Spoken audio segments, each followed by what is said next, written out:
आता तहसीलदारांच्या या पत्रावरून आयुष्मान कार्ड काढता येणार। नमस्कार, आपल्या सर्वांचे महत्त्वाची माहिती या चॅनलवरती स्वागत आहे। आयुष्मान भारत प्रधानमंत्री जन आरोग्य योजनेचा लाभ घेण्यासाठी रेशन कार्ड बंधनकारक आहे, परंतु यात बऱ्याच अडचणी येत होत्या। रेशन कार्ड लिंक न होणे, रेशन कार्डवरील 12 अंकी नंबर न जुळणे, तर काही जणांकडे रेशन कार्ड नसल्यामुळे योजनेपासून वंचित राहावे लागत असल्याच्या अनेक तक्रारी आल्या होत्या। चला तर मग जाणून घेऊया याबद्दलची सविस्तर माहिती। परंतु त्या अगोदर जर आपण या चॅनेलवरती पहिल्यांदाच आला असाल तर अशाच महत्त्वपूर्ण माहितीसाठी आपल्या चॅनलला सबस्क्राईब करा। आता या समस्येवरती उपाय म्हणून रेशन कार्ड नसलेल्या पात्र नागरिकांना प्रतिज्ञापत्र व तहसीलदारांच्या पडताळणीच्या आधारे आयुष्मान कार्ड देण्याचा निर्णय घेण्यात आलेला आहे।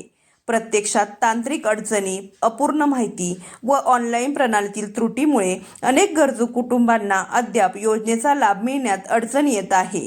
यावरती स्वप्रतिज्ञापत्र व तहसीलदारांकडून पडताळणी करून घेतलेल्या पत्राद्वारे जिल्ह्यात आयुष्मान कार्ड नोंदणी करता येणार असल्याने अधिकाधिक नागरिकांना या योजनेचा लाभ घेता येणार आहे।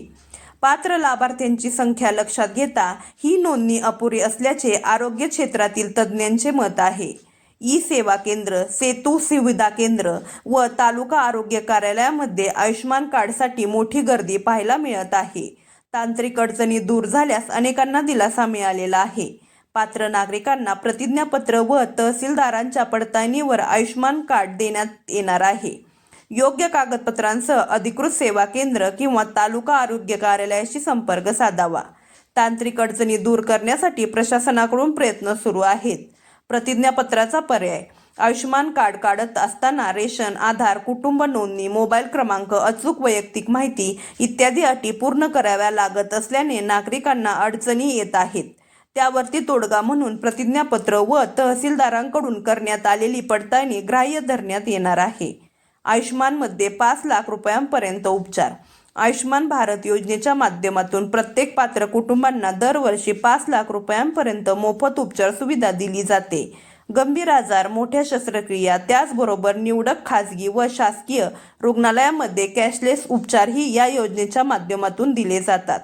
तांत्रिक अडचणी दूर झाल्याने दिलासा: आयुष्मान नोंदणीसाठी रेशन कार्डवरील 12 अंकी क्रमांक गरजेचा असल्याचे सांगण्यात येत होते। हा क्रमांक प्रणालीत उपलब्ध नसल्याने अर्ज अडत होता। अनेकांकडे वैध आधार व इतर कागदपत्रे असूनही कुटुंब नोंदणी अपडेट नसणे, जुना डेटा, विभक्त कुटुंबाची नोंद नसणे यामुळे अडचणी येत होत्या। तांत्रिक अडचणी दूर झाल्याने दिलासा मिळालेला आहे। ही माहिती अत्यंत महत्त्वाची असल्यामुळे इतरांबरोबर नक्की शेअर करा। धन्यवाद।